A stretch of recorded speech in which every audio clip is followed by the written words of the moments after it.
Monsieur Francis Tillemans, est-ce que vous pouvez vous présenter? Oui, par rapport au sujet, disons que depuis le début de ma carrière professionnelle, qui a commencé en 1975, je suis professeur dans l'enseignement professionnel, mais parallèlement, j'ai toujours mené des recherches, disons, en sciences de l'éducation, et plus spécialement sur des questions de formation professionnelle, études de l'alternance, et des sujets similaires. Donc, un pied dans la pratique, un pied dans la théorie, et aussi une réflexion pour mettre les choses en perspective. Voilà, et dès qu'on a entendu parler de cette nouvelle réforme du qualifiant, ici depuis plus d'une année, vous avez pris intérêt à cette évolution de l'enseignement de qualification. Est-ce que vous pouvez nous dire en quelques mots, qu'est-ce que vous appuyez, qu'est-ce que vous reconnaissez comme point d'appui de cette nouvelle réforme? Oui, donc, mais tout d'abord, je salue la réelle préoccupation et le souci de la ministre de prendre à bras-le-corps le problème de la revalorisation de l'enseignement technique et professionnel. Et donc, c'est effectivement un enjeu d'importance auquel j'ai travaillé, qui pour moi est un objet de militance depuis un certain nombre d'années, et donc c'est donc une très bonne chose, et ils ont opté pour un certain type de réforme. Et le problème, c'est que s'il y a là un autre aspect intéressant dans la réforme qui est proposée, la réforme de la certification par unité, il y a elle est probablement pas la plus pertinente. Et donc, c'est un problème qui est présenté sous son aspect technique de découpage d'un certain nombre du contenu de la formation. Et ça vous semble pas... Ça, d'un point de vue pédagogique, on pourrait dire que c'est intéressant. C'est intéressant parce que, effectivement, l'élève peut se voir progresser. Lorsque on valide une unité d'acquis, de connaissances, eh bien, l'élève peut retirer une certaine fierté, c'est un renforcement positif, et donc ça a un effet motivant. Et qu'est-ce que vous voyez comme faille? Mais justement, le problème, c'est que, en fait, la formation professionnelle, le métier, en fait, les compétences du métier, c'est quelque chose que l'on ne peut pas découper facilement. Et donc, je crois que la vision qui anime les promoteurs de la réforme est une vision qui est encore fort marquée par la philosophie de la pédagogie par les objectifs. Le problème, c'est que la formation professionnelle ne peut pas se laisser découper de cette façon-là. Vous pouvez donner un exemple en lien avec une formation? Prenons alors l'exemple, la formation du mécanicien auto. Bon. Si on peut effectivement définir une unité d'apprentissage pour l'activité de petit entretien ou de préparation au contrôle technique, on s'aperçoit que c'est une activité qui est un peu périphérique, qui ne va pas évidemment au cœur du métier. Parce que le cœur du métier, pour un mécanicien, c'est de trouver les pannes et de les réparer.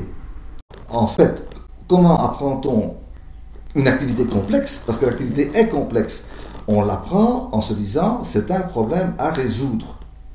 Et donc, ce qu'il faut, c'est pouvoir définir le problème. Où est la panne? De quelle panne s'agit-il? Et puis, il faut disposer d'un certain nombre de procédures. Eh bien, dans ce cas-là, comment fait-on? En respectant quelles règles de l'art?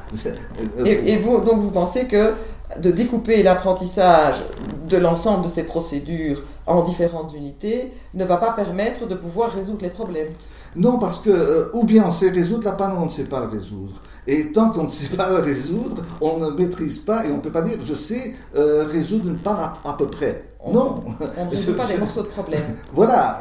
Et donc, c'est globalement une autre vision qu'il faut avoir de la démarche d'apprentissage du métier, qui est de dire, voilà, je place l'apprenti devant des problèmes à résoudre et progressivement, il réfléchit et il se rend compte de quoi il a besoin pour pouvoir le faire.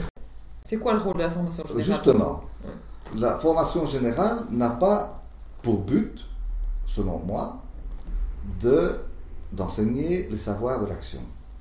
La formation générale a comme mission, il me semble, de former le citoyen critique, capable de réfléchir, d'avoir les outils pour réfléchir, de comprendre la société dans laquelle il vit et d'avoir les moyens d'expression.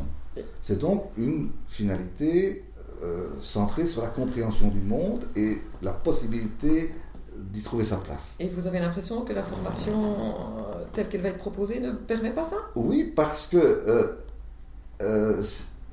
c'est-à-dire qu'on demande au cours de formation générale d'assurer deux finalités différentes. Une finalité qui est une finalité, je dirais, de compréhension et une finalité qui est d'outillage.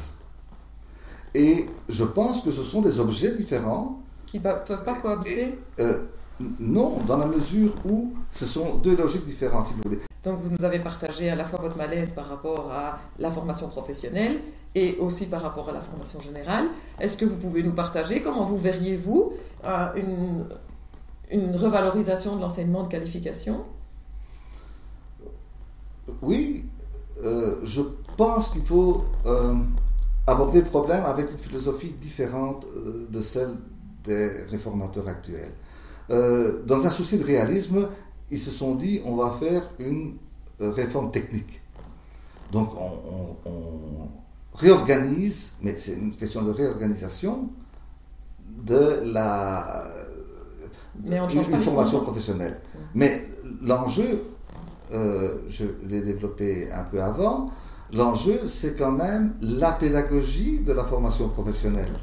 Et donc là, il faut la revoir. Il faut la revoir dans une perspective d'alternance, il faut la revoir dans une perspective de complexité, il faut la revoir dans une perspective de complémentarité entre le savoir de l'action et la résolution de problèmes préparatoires à la maîtrise du métier. Donc ça, c'est, je dirais, il faut donc repenser la pédagogie de la formation professionnelle. Une chose qui me paraît aussi très fondamentale, c'est on se dit qu'il faut revaloriser l'enseignement technique et professionnel. Pourquoi? Parce qu'il est discrédité. Il est discrédité peut-être parce qu'il n'est pas toujours assez efficace, mais il est aussi discrédité parce que ce sont des formations qui sont choisies, en fait non choisies, par les élèves suite à la relégation.